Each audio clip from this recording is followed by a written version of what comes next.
everyone, and welcome to A Stitch in Time. Today is Thursday, March 5th, 2026, and this is episode 323. I'm Carol, also known as Knits and Pearls on Ravelry, and I live east of Vancouver in the Fraser Valley of British Columbia, Canada, where it is mostly overcast, but now and then a ray of sunshine breaks through, like now, for instance. In fact, I was starting to regret my decision of trying to record here in front of the window. It was perfectly overcast when I set things up, and as soon as I sat down to record, I don't know, 10 or 15 minutes ago, I had a blast of sunshine right in my face. But I think the sun is almost over the roof line now, and so if it does break through, it shouldn't disturb the lighting too much.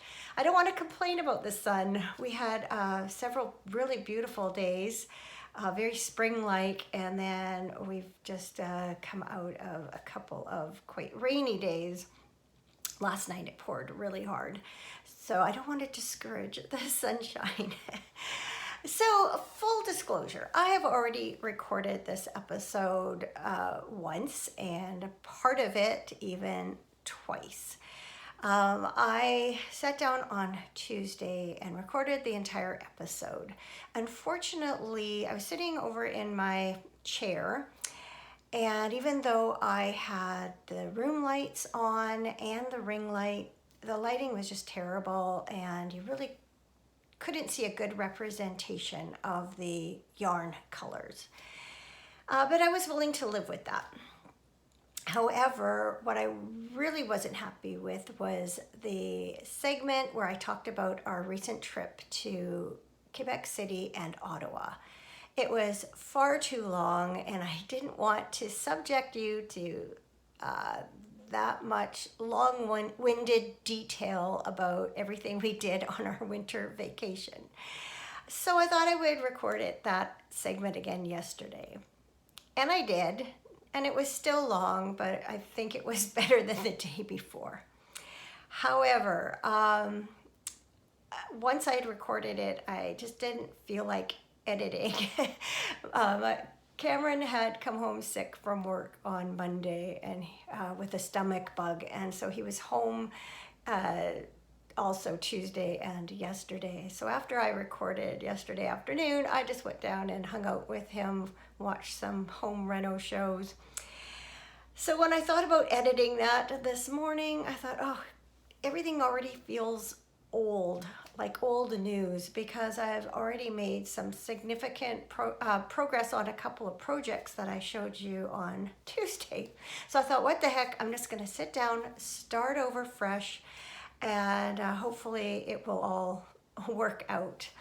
I apologize, I did not take as much time to prepare for today's recording. On Tuesday, I had makeup on and a hand knit sweater and all of that. And today you're just gonna get me as I am. So hopefully that's okay with you.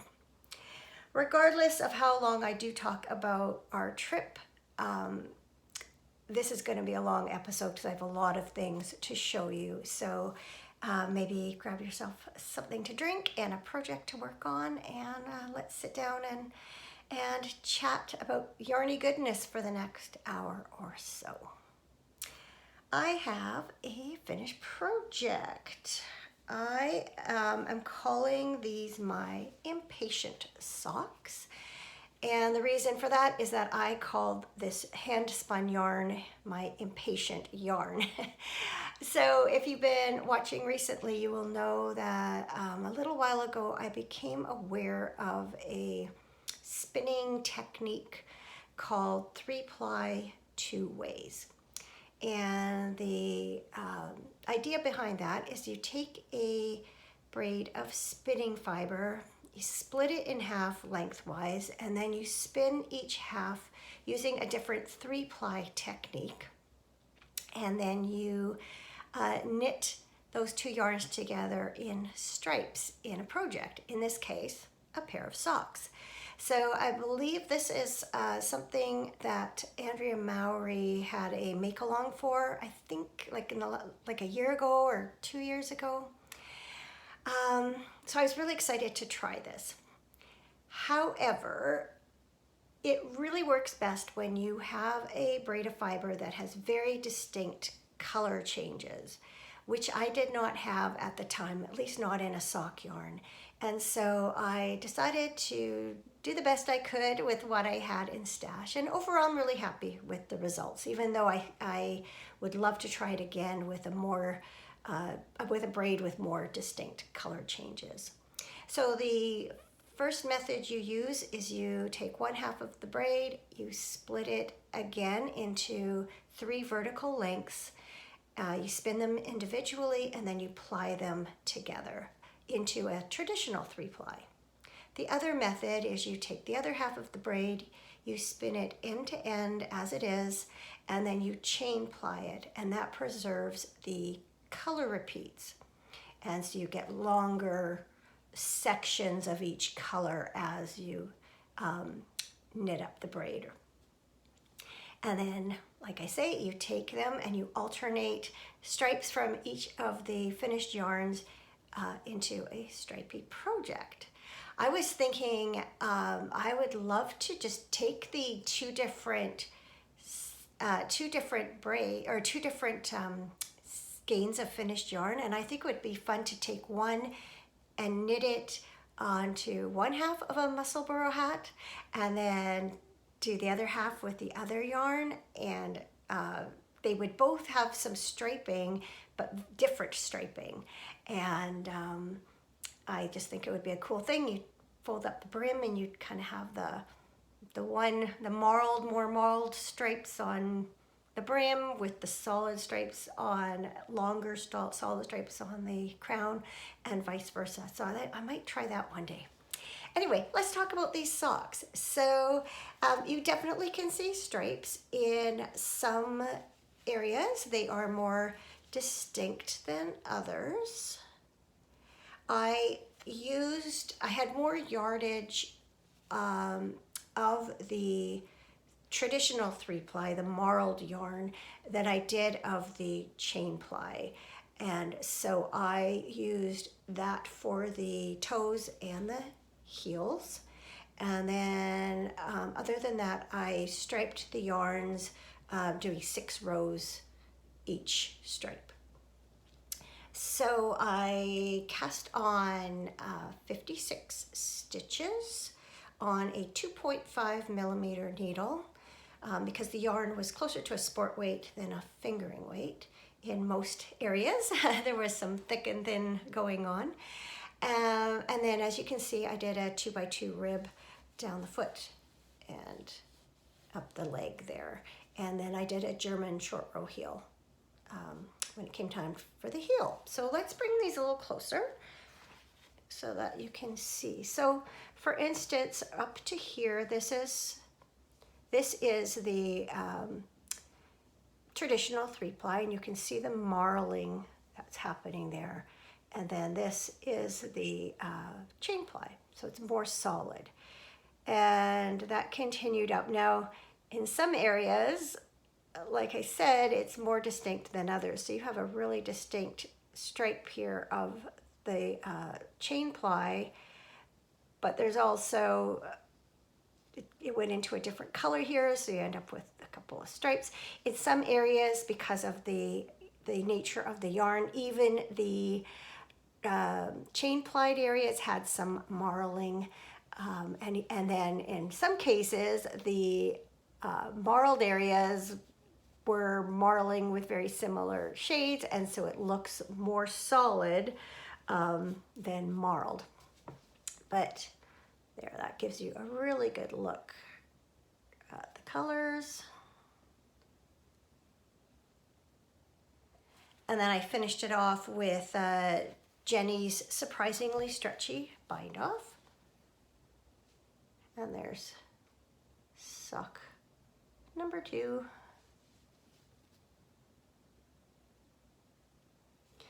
I had concern, partly why I called them my the yarn, my impatient yarn, was because the traditional 3-ply turned out great.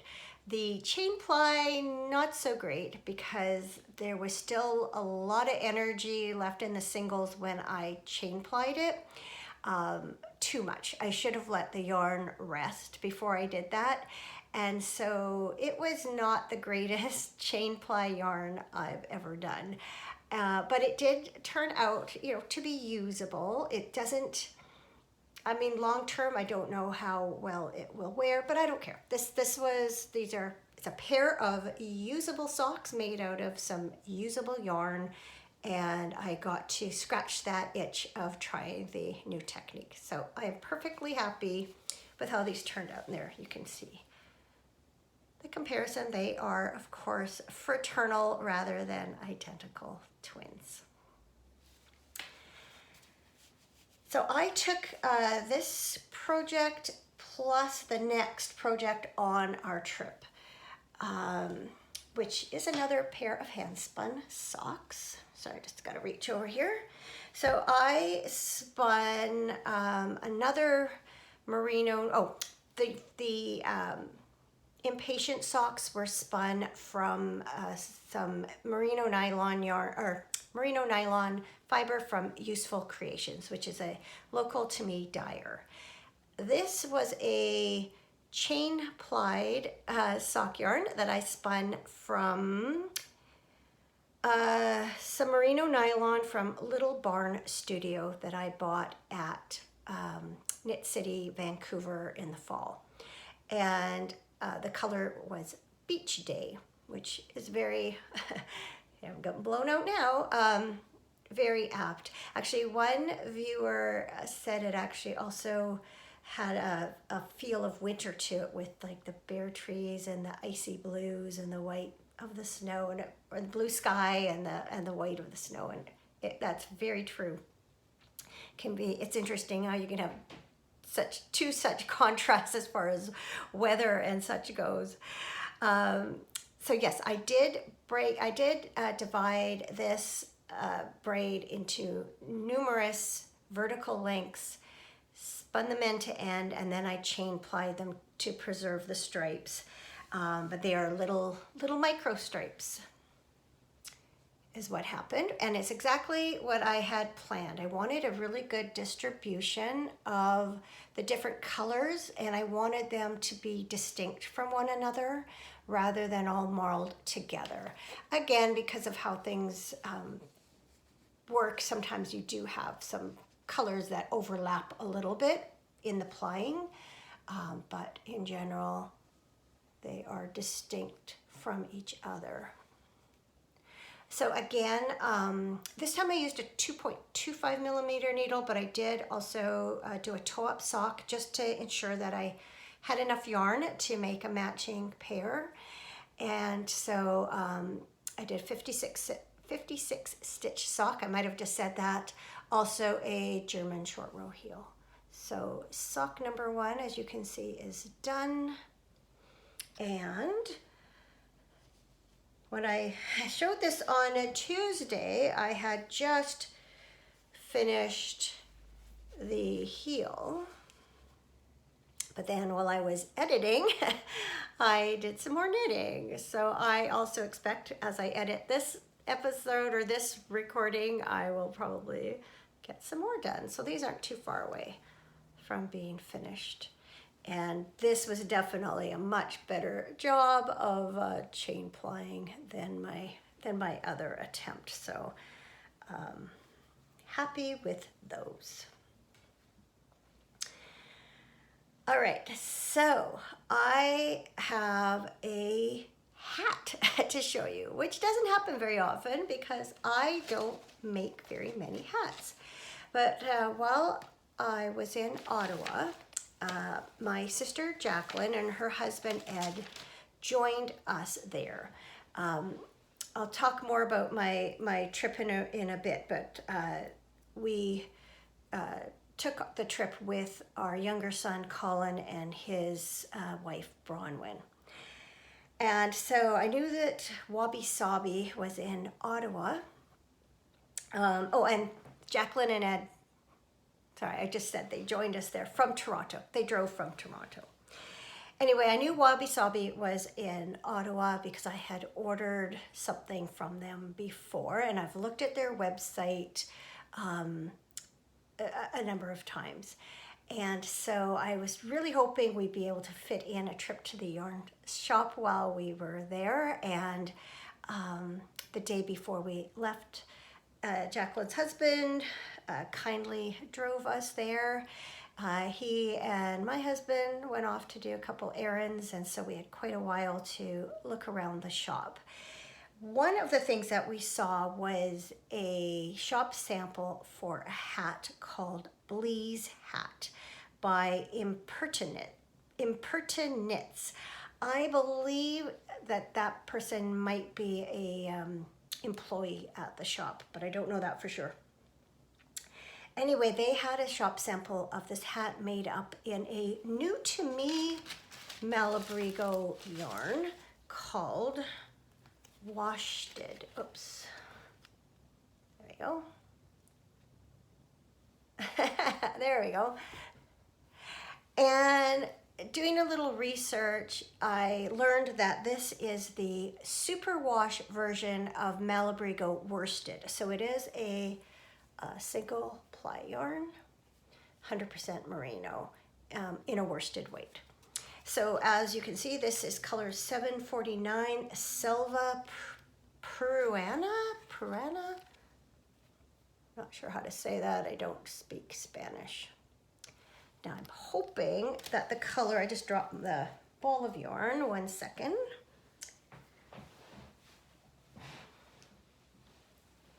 Oh, the sun is subsiding. I just don't want it to get blown out.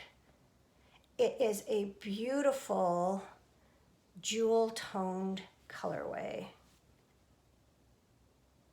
And I was admiring it and thinking about buying it, and then my sister said, if you like, I will buy that for you for your birthday, which is later this month. And so I said, you know what, I'm gonna take you up on that. And I did. So when I got home, I cast it on right away. And I've just been taking my time because I've been enjoying the yarn and pattern so much, I don't want to rush through it. Oh, that darn sun. So basically the hat is a 2x2 rib for the brim, and the brim turns up, or will turn up. If I can do that, that is. So it'll have a turned up brim, and then once you finish the brim, where you had the purl stitches, you alternate doing a broken rib. Oh, this is gonna work to my advantage now. There, you can see here, if you've been on Ravelry for a long time and knit socks, you are probably familiar with the skip or Skype rib socks, which features this stitch here. And so it's just alternating between that and then broken rib all the way up.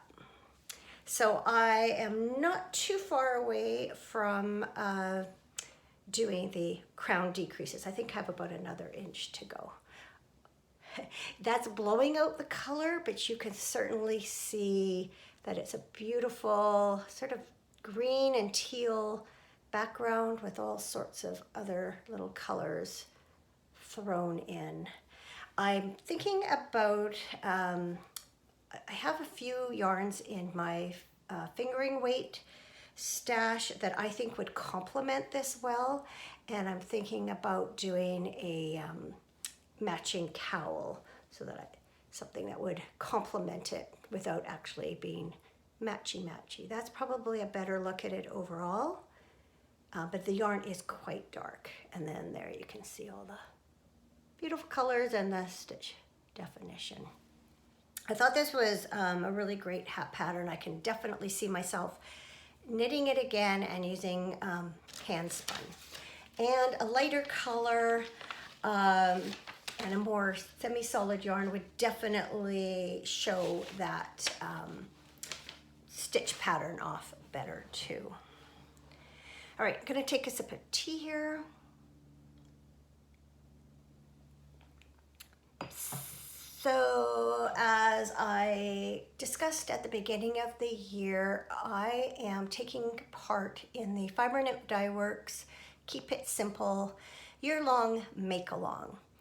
For a number of years now, I've taken part in Lisa of Fiber Nymph Dye Works make-alongs. They're always very relaxed, and as a rule, you can kind of just make your own plans, and it gives you motivation to get some projects done. So in addition to just having the year-long make-along where you decide which projects to include, this year there are 4 quarterly challenges, and the first quarter challenge is whipping your whips. And that entails finishing up languishing works in progress, or not necessarily languishing, but finishing up works in progress. And that can even involve deciding to frog some projects if that's how you're deciding to deal with some long-standing whips, which is something I did do earlier this year. And you can also whip your pattern or yarn stash into shape. So one project that I am determined to finish by the end of March is a long-standing sock design project. So 5 years ago, I received a set of yarns from Mid-Knit Cravings Yarn Company. I'm just gonna grab a label. I hadn't planned to do that, so I have to crinkle, crinkle, crinkle. This company is Canadian, based out of Saskatoon, Saskatchewan. Is that showing up? Oh my goodness, there, well, doing the best I can. I don't want to complain about the sun, but it is messing with me a little. So I had ordered a set of 3 50-gram skeins and 3 20-gram minis of the light sock, which is an 85% superwash merino, 15% nylon. And it was in a Downton Abbey theme. And there was a colorway named for each of the 3 sisters. So there was Mary, and there was, got everything in this quilted bag that I made a number of years ago. There was Edith, and there was Sybil, which I can just show you knit up, and then a coordinating mini for each colorway. So Mary coordinated with silk stockings. It's somewhere in here.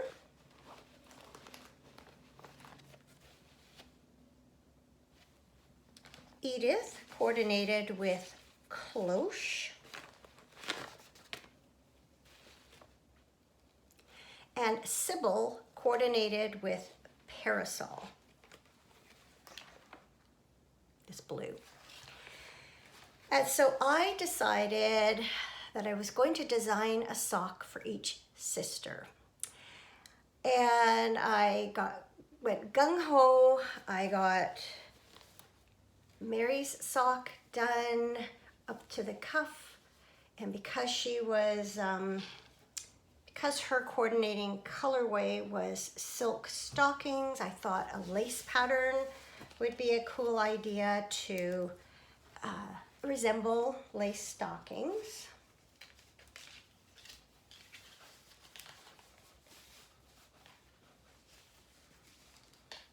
That gives you a better look.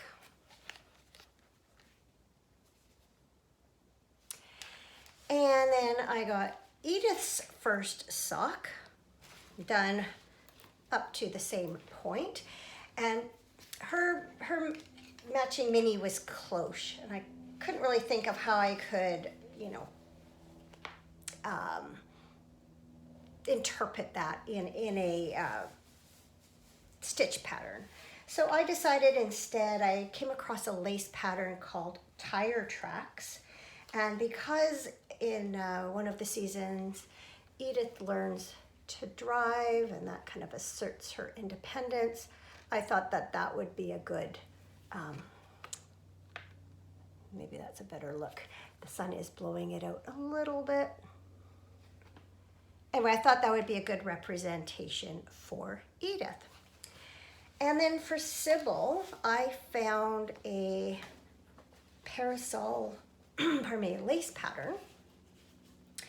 And I worked that sock all the way up to the heel. And then I stalled because I couldn't decide whether I wanted to add an additional motif to the back of the leg. I knit all of the socks toe up with the idea that then you could sort of do as many repeats of a pattern as you could before running out. If I'd started at the top and worked down, I had in mind that I would write this pattern up for sale, and it's just very hard if you don't have a full 100-gram skein of yarn to work with to allow for enough yarn for the different sizes, different lengths of everyone's foot. So I thought, well, if someone can knit it from the toe up, take as much yarn as they need for the foot, and with whatever's left, they can knit however many repeats it takes to run out of yarn on the leg. And my idea was I would do a short row toe and a short row heel, and then you could kind of plug and play the different stitch patterns in. Well, I stalled with Sybil's sock, and there it has sat for 5 years. And I've had it, a goal to finish these up, and it never quite comes to fruition. I thought, nope, this year I am finishing these socks. So this week I did sit down and I did play with Sybil's sock. I found a fan stitch lace pattern that I thought might complement the parasol going up the back of the leg. However, this parasol pattern, which I kind of jigged from a stitch pattern I found in a book, a stitch dictionary, it ended up being like a 20-row repeat. And I wanted it to be the case that the repeat or the stitch pattern on the back of the leg, that you could be working the same row number as the front. I didn't want it to be like you're on row 7 on the front and row 2 on the back or row 3 on the back. Plus, I just didn't really like the way it worked. And I finally said, you know what? If I don't just knit these socks, they're never going to get done. So I decided I'm just going to do the back plain and just have that parasol pattern running up the sock. And it worked out perfectly for the amount of yarn I had. I got 6 repeats of the parasol pattern. And as you can see, I've been working on the cuff. And what I did is I worked both socks. Yes, there are 2. I worked both socks up to the point where it was time to do the cuffs. And then I have my leftover parasol mini skein, and I've just been working back and forth, 1 row, 1 row, 1 row, 1 row, in a twisted 1x1 rib. And I'm currently at 16 rounds, which is what I usually do for a cuff on my socks. I have a little bit left over.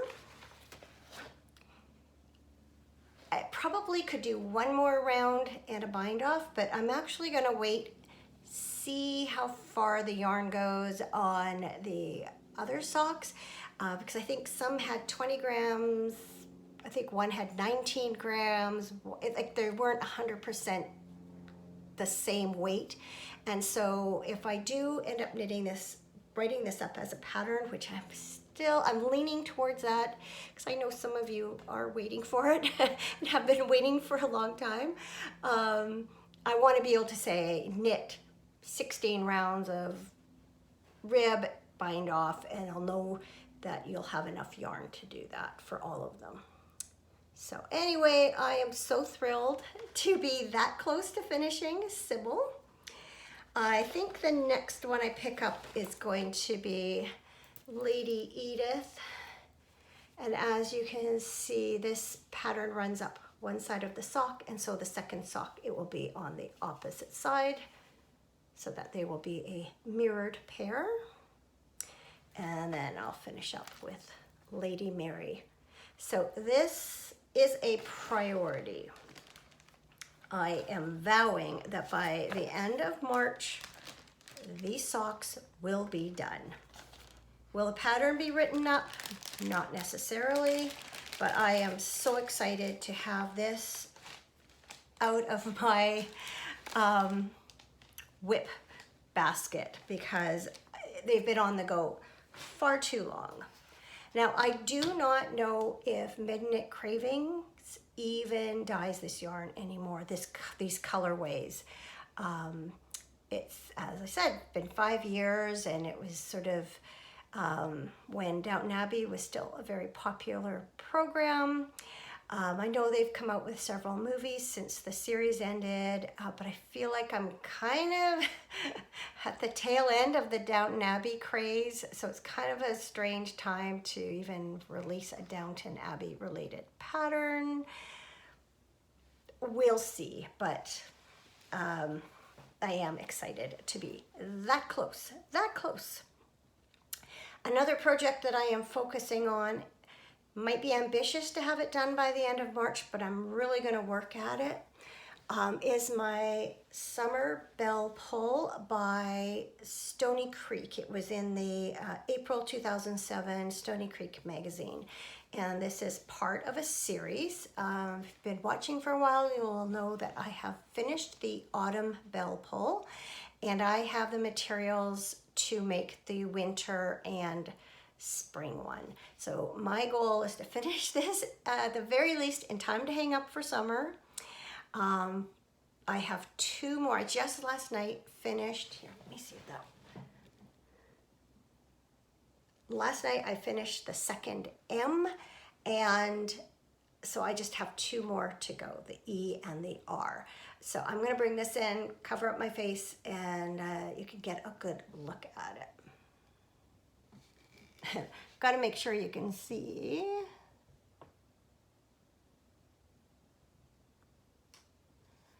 I love this cute little ladybug button down there. What each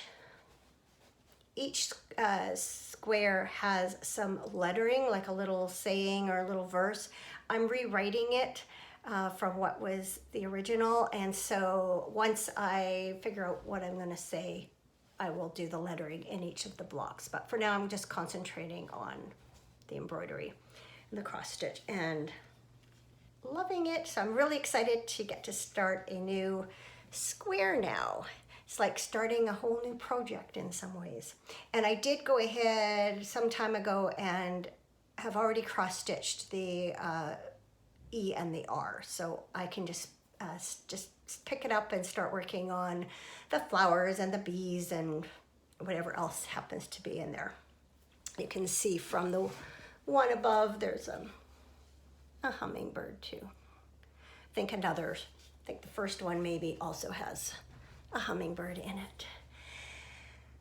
Okay, let's talk acquisitions. So as I mentioned, I did go to Wabi Sabi, and not only did I come away with yarn for a hat, which is unlike me, I actually bought a project bag.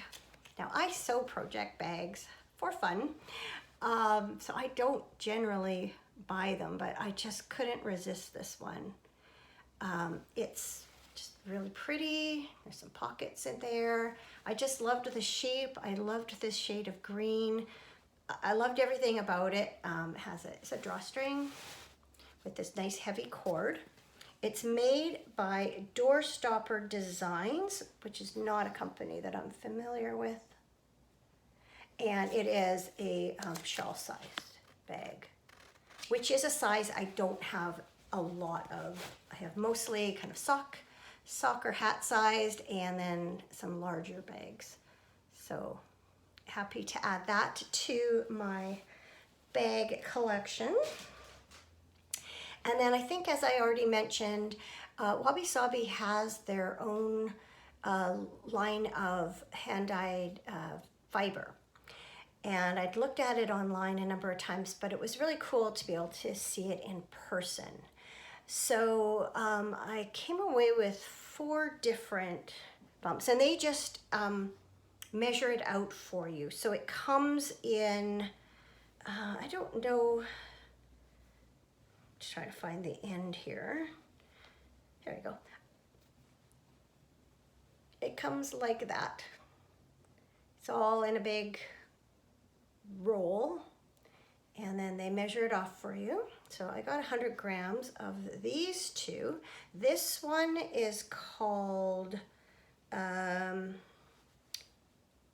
Jazz, and this one is called Irises, and I thought they went together really well. So my plan is to spin each of these separately and then ply them together. I think that would look really nice. This could also be one that if I spun them separately, I could, I was gonna say I could do a muscle burrow half and half, but then I would have half the yarn left over, which I don't want. So anyway, I just think it'll be cool to spin these, ply them together. And then this one is called Blue Morpho Butterfly. And we were lucky enough to see some of those butterflies when we were in Brazil a couple of years ago. They were so beautiful, but very elusive. I wasn't able to take a picture of them. They just would go by way too fast. But that's 200 grams I got of that one. And then I also picked up this one called Madame Matisse, and I thought it would be good for the combo spin that I'm planning to do. In the past, I have shown you a number of yarns that I thought would go together well, and they feature pink and orange and yellow, and I thought this would be a great addition. And then on Monday, I received a package from Fiber Nymph Dye Works. I participated last year in the Choose Your Own Adventure make-along, which had a Fiber Nymph Dye Works component. If you used a certain amount of Fiber Nymph Dye Works yarn or fiber you could win a special skein of yarn or braid of fiber, your choice, that was dyed especially for the participants or the winners in that. And so this lovely braid of fiber was what I won. And immediately I thought, well, this would also work with my combo spin because it's got the orange and the yellow and the pink. And then it also came with, if you'd gotten a skein, it came with 2 minis if you got a skein of yarn. But if you got the fiber, you got 2 mini lengths of fiber too. So as always, Lisa puts a lot of thought into her really special colorways, like her Day 25 skeins. If you order the Holiday Countdown collections. And so included here was a little information about the colorways, the significance of the colors in this colorway. So the yellow is, so did I say the, this main colorway is called Wishes for the Journey. So the yellow, it says, may you often adventure through sunny places where light will be present to guide your way. The green is, may you frequently find places of rich growth to encourage you to learn new things. Red, and I think on this particular blend of fiber, which happens to be an 80-10-10 Targhee bamboo silk, the red is more pinky looking in most places. And that's just how the fiber picks up the dye. It would look, I'm sure, quite different on a superwash merino, for instance. So the red is, when you meet challenges along the path, may they provide new perspectives to consider as you get through them. And then the blue, as you move through your adventure, may you always find good friends along the way. And then finally, the orange is, finally, may your destinations always bring with them a sense of joy and satisfaction. And then as for the coordinating fiber, this one is got pink and orange. It says, your bonus minis remind you to stop along the way and enjoy the flowers that grow in unexpected places. So that's this colorway. Also, don't forget to bring snacks. Adventures are always more fun if you aren't hungry. Golden brown tonal mini inspired by one of my favorite adventure snacks, trail mix. And these also happen to coordinate really well with the yarns that I've already got in mind for my combo spin. So this brings me to between these, with this and this, that brings me up to 6 full braids of fiber, plus I have these I can add in, plus I have some just little, I had a couple of packs of merino from Chaotic Fibers, which are just kind of leftovers, a little sampler pack, and so I have some yellows and golds and oranges in there if I want. So I have plenty now for a combo spin. And when I did record last time, I showed you each of the other skeins. I'm not dragging them all out again, but I did take a picture of all of those yarns together, which I will put in here. And so you can see that they all have something in common. And that's what happens. I've never actually done a combo spin, but I've watched a number of videos with people preparing to do a combo spin. And what a combo spin is taking a variety of either, it can be different braids of the same fiber type, or it can be different braids of different fiber types, which is what I have. And you combine them together and make one yarn that's comprised of all of them. So in some cases, to do a combo spin, you could do like I'm doing with these and just spin them individually, ply them together. That's a really basic combo spin. But you could also be more elaborate, and you can divide each braid of fiber into a number of different sections, and then randomly pick sections of each of your different yarns, spin them all into a length, ply them onto another bobbin of the same, and end up with a real blend of all the colors. And that's what I'm planning to do. I haven't yet figured out if I'm doing a 2-ply or 3-ply. That will probably depend largely on how fine or not fine I spin my yarn. But I do think that with what I have now, I'll have enough for a sweater's worth to do a combo spin. So I'm really excited about embarking on that adventure, that journey. But I don't know exactly when that's going to be. definitely for the rest of this month, I'm going to be concentrating on the projects that I showed to you. I may put something on my wheel just to have some spinning, but it won't be my combo spin yet. All right, here's where I'm going to just break so that I have a clean break for when I'm editing, of where I'm going to start talking about my trip and other things that have been going on in my life since we last chatted. I'm also going to go warm up my tea, so I'll be back with you in a minute to talk about our recent vacation. In just the time since I started recording the first half of this episode, a lot of the cloud has dispersed. There's a lot of blue sky and sunshine outside. So it's nice to see the sun returning after a couple of days of rain. So yeah, our holiday, we left on a late flight on Thursday, February 12th, and returned on a late flight on Saturday, February 21st, I think it was.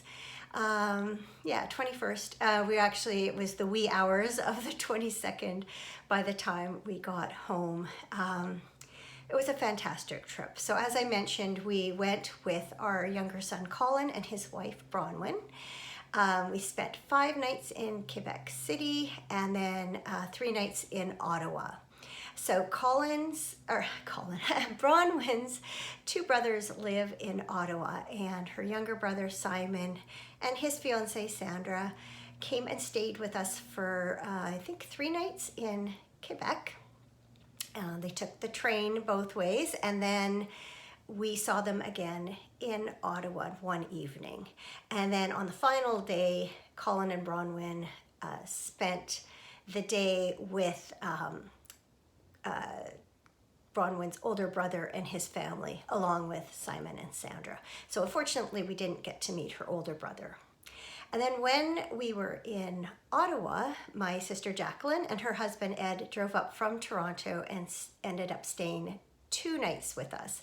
They were supposed to be there for all 3 nights, but they had a winter storm hit Toronto and just didn't feel comfortable driving in those conditions. So they headed out the next day. It was just so good to see all of them. We'd met Sandra and Simon at Colin and Bronwyn's wedding in September. So it was great to see them again and get to know them better.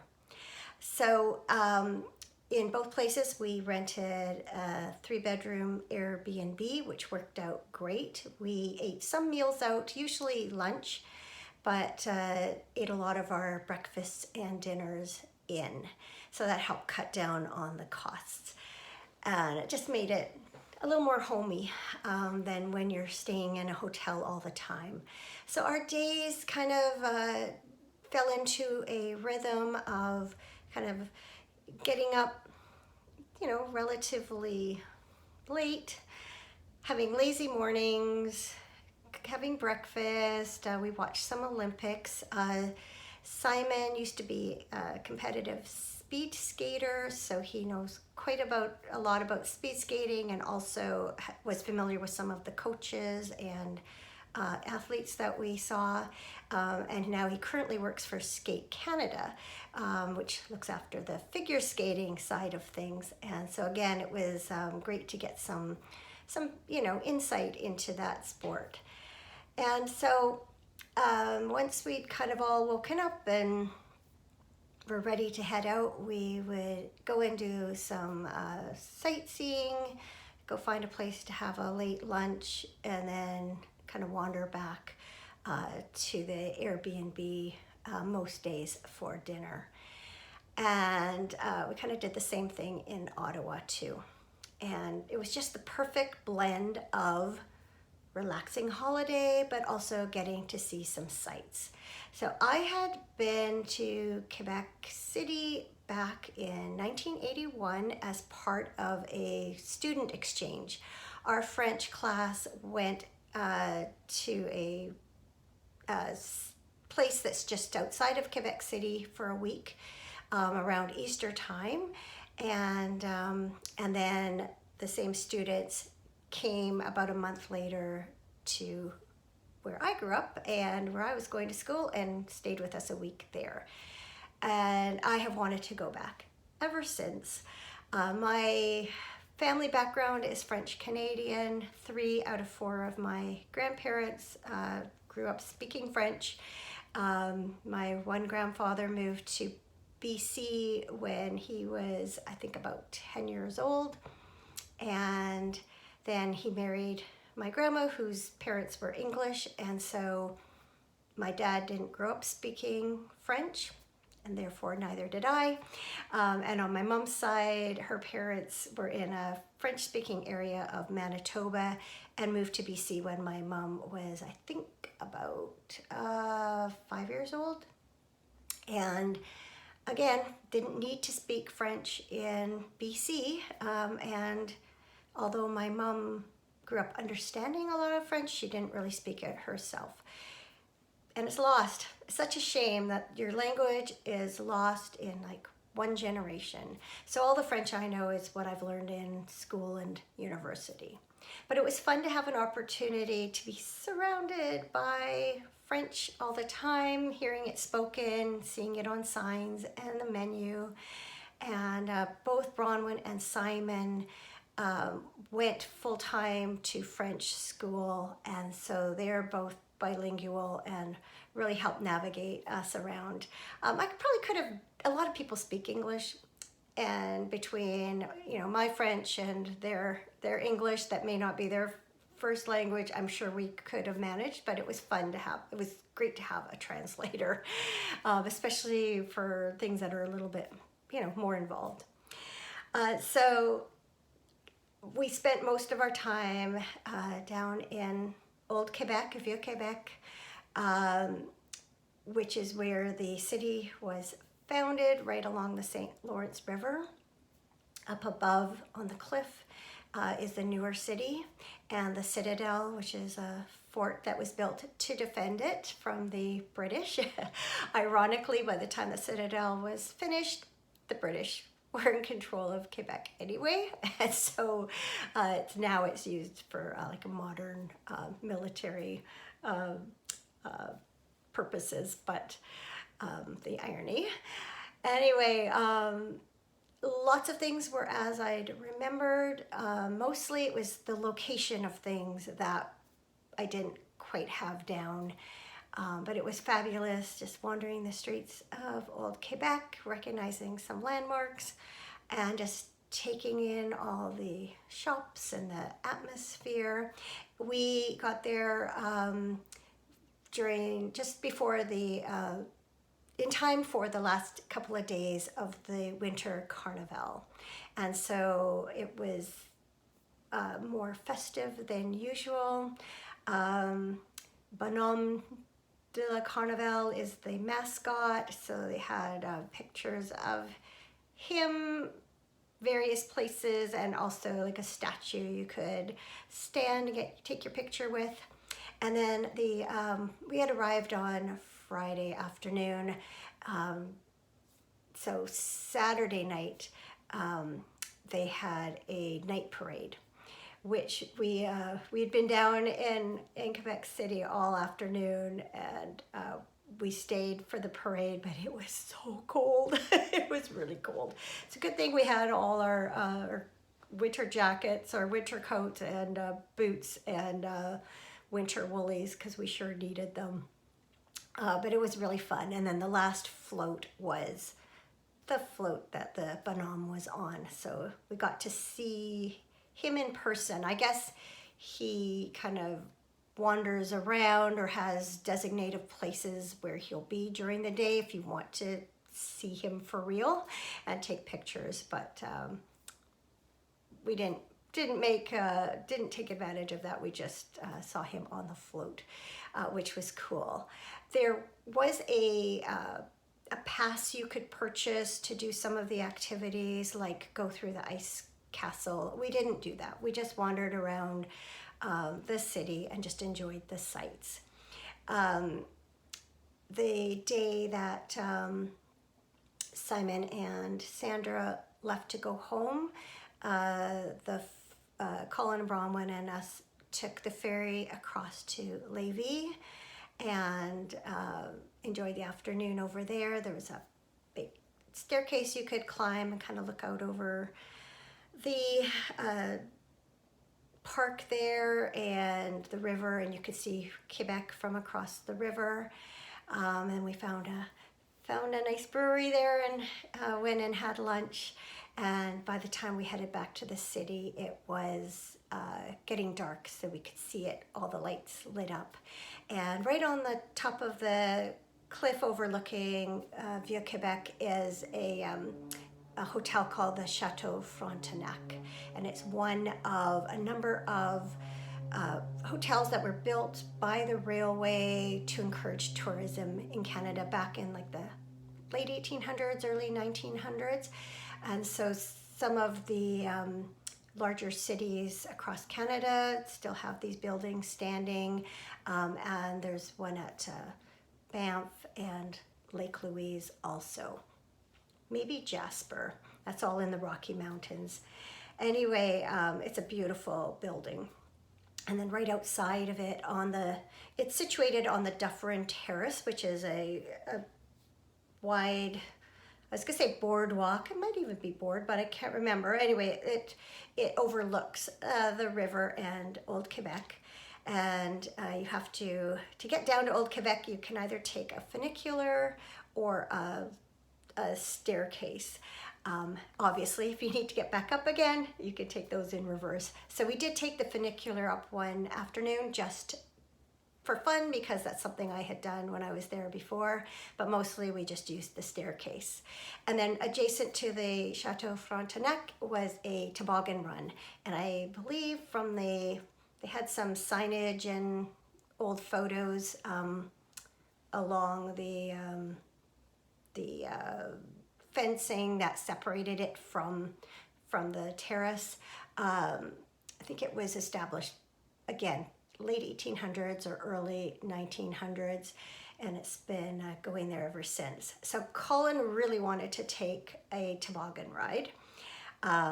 So did Bronwyn, but it wasn't as much as Colin. And so every time we went, it was a long lineup. You line up, pay, line up, you finally, when you get to the front of the line, you get a toboggan and you have to walk it all the way up to the top of the toboggan run and wait your turn to come down. And so on our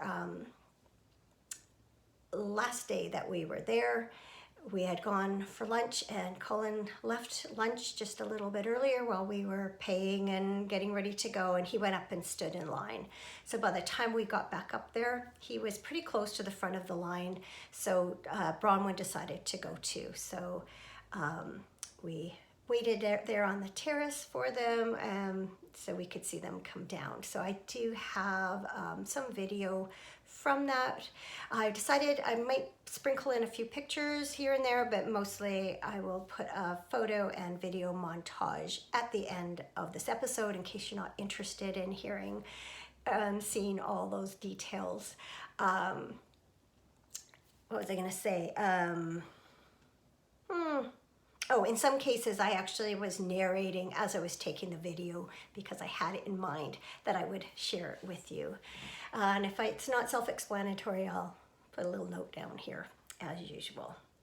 So we left Quebec, took the train to Ottawa, which was really cool. It's quite a long ride. I think normally it's about 5.5 or 6 hours.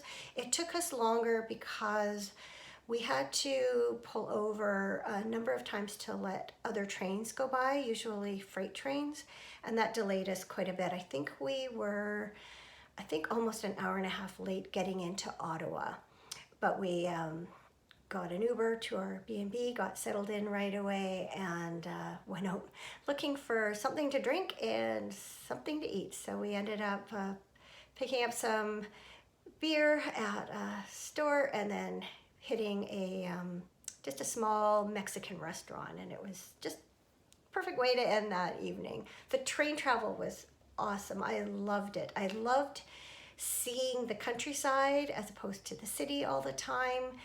We got to cross the river several times. One of our stops was Montreal. I've only ever been there in the airport. That's when I went to Quebec last time. We had to transfer in and out of Montreal. So it was cool to see the city for the first time, and we will definitely get back there one day. But yeah, by the end of that train ride, we were done. Happy to get to Ottawa. And so yeah, we've kind of followed more or less the same routine in Ottawa. We went downtown the next day. had really hoped to skate on the Rideau Canal. That's just such a Canadian thing to do. Unfortunately, when we looked into skate rentals, they were ridiculous. Something like $35 to rent a pair of skates for 2 hours, which no one wanted to do it that badly. I mean, that's crazy. We would have skated an hour at most. And so we decided to just walk alongside it. I got to see some people skating on it. Simon says that he sometimes skates home from work. He would transit to work and then take his skates with him, skate as far back as he can after work, and then walk the rest of the way home. What a cool thing to do. So another thing on my bucket list was to get a beaver tail down at the market in Ottawa. I had visited there with Jacqueline and Ed, I think about 20 years prior to that. And we had a beaver tail. It's like fried bread, kind of like a big flat pastry. If you know what bannock is, it's sort of like bannock, and then there's another, can't think of what it is, but it's basically flat fried bread with toppings on it. So I remember last time we were there, we'd had a savory one, and then Ed and I had shared this apple pie beaver tail, which had apple pie filling and cinnamon sugar on it, and I've never forgotten it. I had a couple of opportunities. They did have a couple of beaver tail shops in Quebec, but I wanted to relive my Ottawa experience. And so it did not fail to live up to my expectations. This time I didn't have to share with anyone. I offered, nobody else wanted any, and I enjoyed that thoroughly. And then after that, we wandered over to where the Rideau Canal meets the Ottawa River, and that's where the lock system is. And then adjacent to that are the Parliament buildings. Ottawa is Canada's capital city, and that's where our seat of government is. Unfortunately, they weren't as picturesque as the last time I'd seen them because they're having a lot of work done on them. But it was quite cool to see Parliament Hill again. I remember the last time I was there, it's called Parliament Hill, and it's not really on much of a hill, and it's really just right downtown. I remember that striking me the last time, but then it is set on a cliff above the Ottawa River, so the hill is mostly like in a relation to the river. It definitely is on a hill. So it makes sense, but it didn't make sense the first time I saw it. Anyway, by that time, Jacqueline and Ed had arrived at the Airbnb, and so we arranged to meet them about halfway home. We walked almost the whole time. We took the odd Uber, but mostly we would just walk. So we got lots and lots of steps in. So we met them about halfway, went to a couple of pubs before heading back. So it was the next day that Jacqueline and I went to Wabi Sabi in the afternoon. Some of the people had gone to the art gallery, National Art Gallery. Cameron and I decided to just stay home and have a quiet morning on our own. And then that evening, Simon and Sandra joined us at the Airbnb. No, it wasn't that evening. The day we went to Wabi Sabi. Sorry, it's all running together. Yeah, Simon and Sandra joined us at the Airbnb for supper. We just did takeout. So two really funny coincidences. The first night, or the second night, first full day we were in Ottawa. Colin and Bronwyn met one of Bronwyn's old school friends and her husband for dinner, and they went out for drinks afterwards. And when Bronwyn told Simon the name of the place they'd gone for drinks, it turned out that Simon and Sandra's apartment was literally right above that bar. And then they recently have bought a row house, and they haven't moved in yet, but the row house was literally like 2 blocks from our Airbnb. And so after dinner, it was beautiful. It was snowing out, and a bunch of us walked over to take a look at their new house. So just those funny coincidences. So the final day, as I mentioned, Colin and Bronwyn spent time with Bronwyn's family, and Jacqueline and Ed and Cameron and I met up with our nephew and his wife and young kids, 2 boys that are 2 and 4. We had not yet met his wife and children, and so that was really great. And I hadn't seen Scott for probably at least a decade, or at least I hadn't. Jacqueline and Ed had seen him more recently, living east as they do.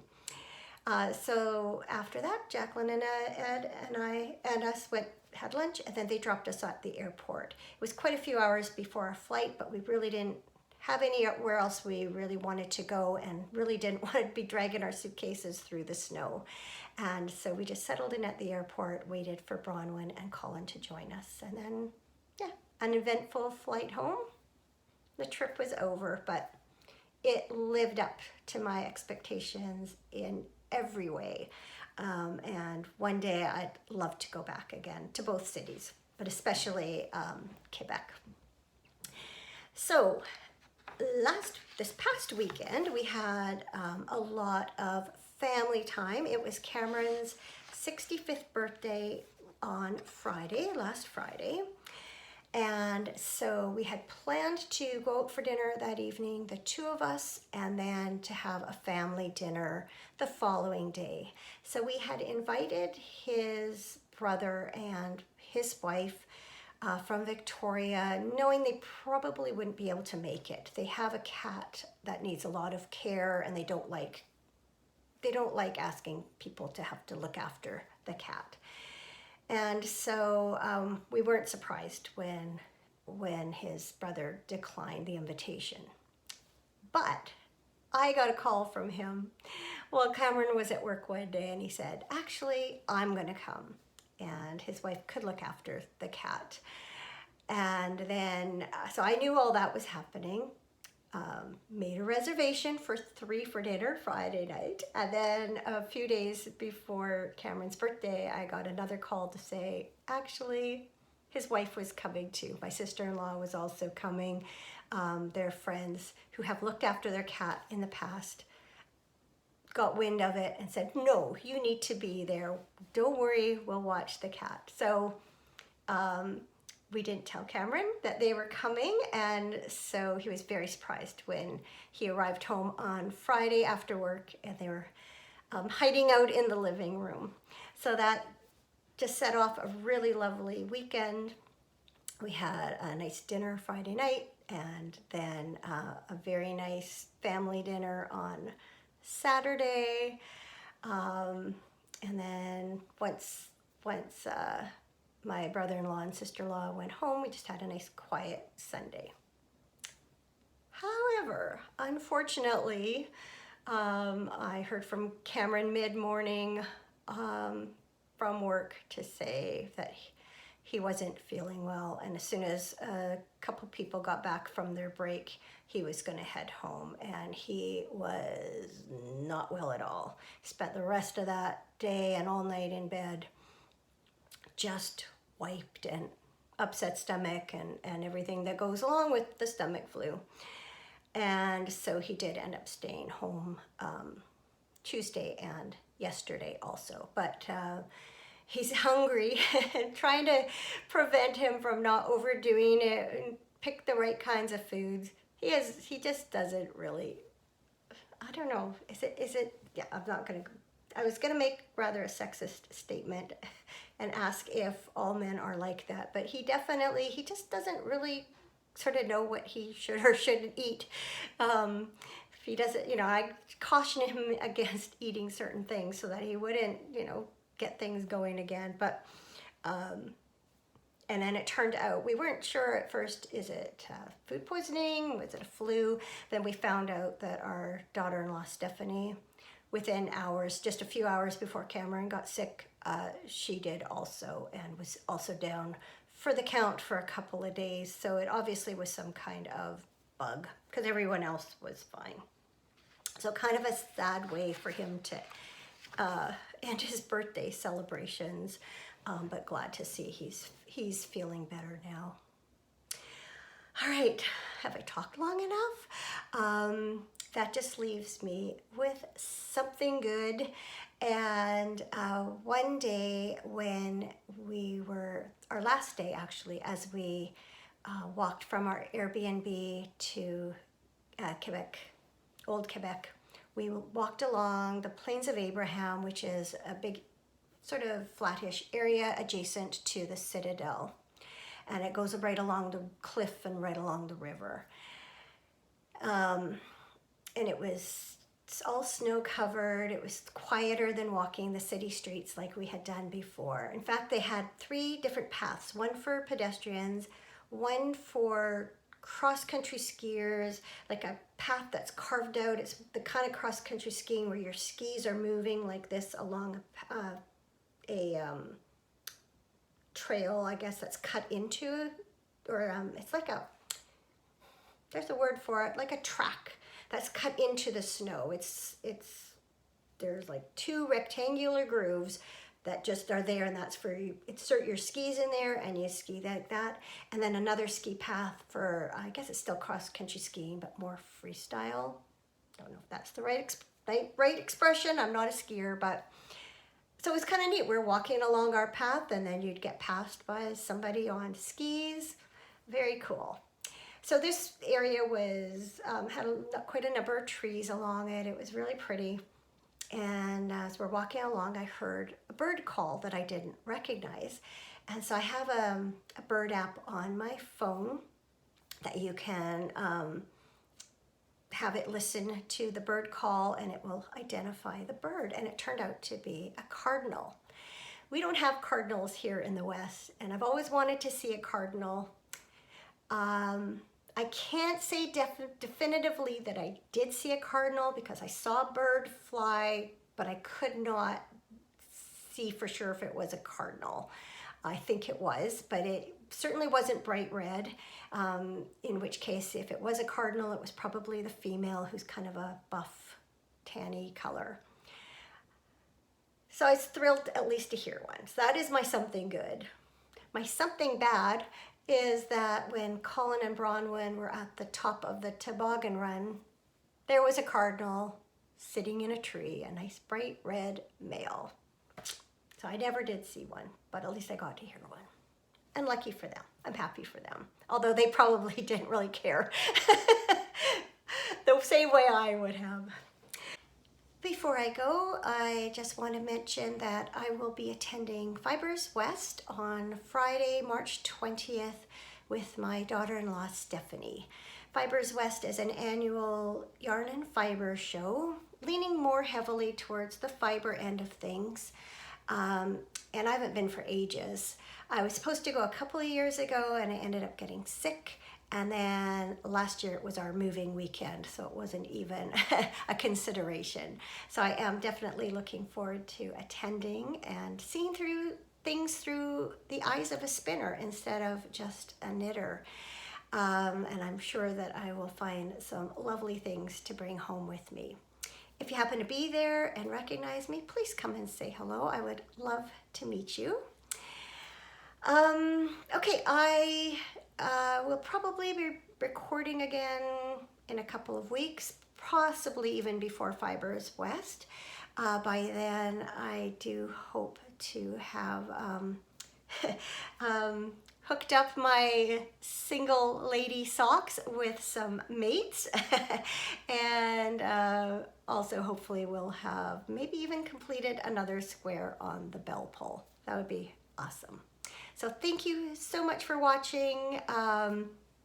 As I mentioned before, if you're interested, I'll include some photos and video of our trip after I say goodbye.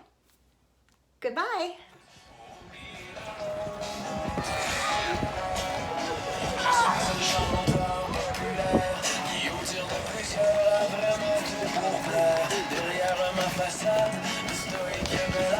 Je suis aussi solide qu'une statue de plâtre. Dans la nuit tombée comme mon esprit vagabond. J'ai tenté si souvent peur de la fin du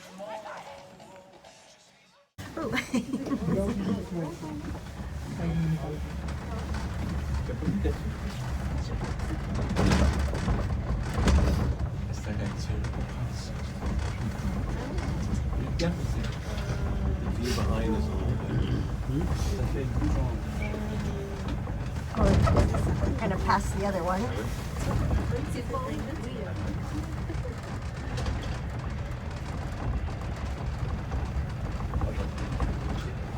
That's cool.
Oh, that's a cardinal. It's a northern cardinal. Oh, I want to see one.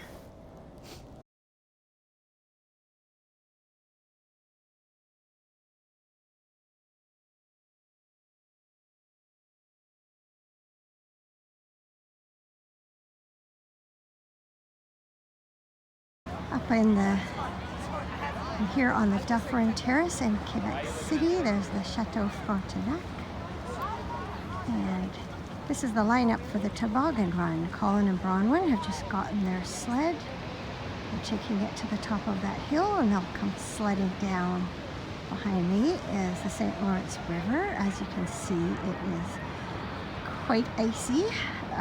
The two ferries to and from Lévis are en route. We went over there yesterday and had a fabulous afternoon. We haven't had much winter in British Columbia, or at least where we live this year, so it's fun to have some winter here. I don't know if you can tell it's snowing, but it is just magical to be here.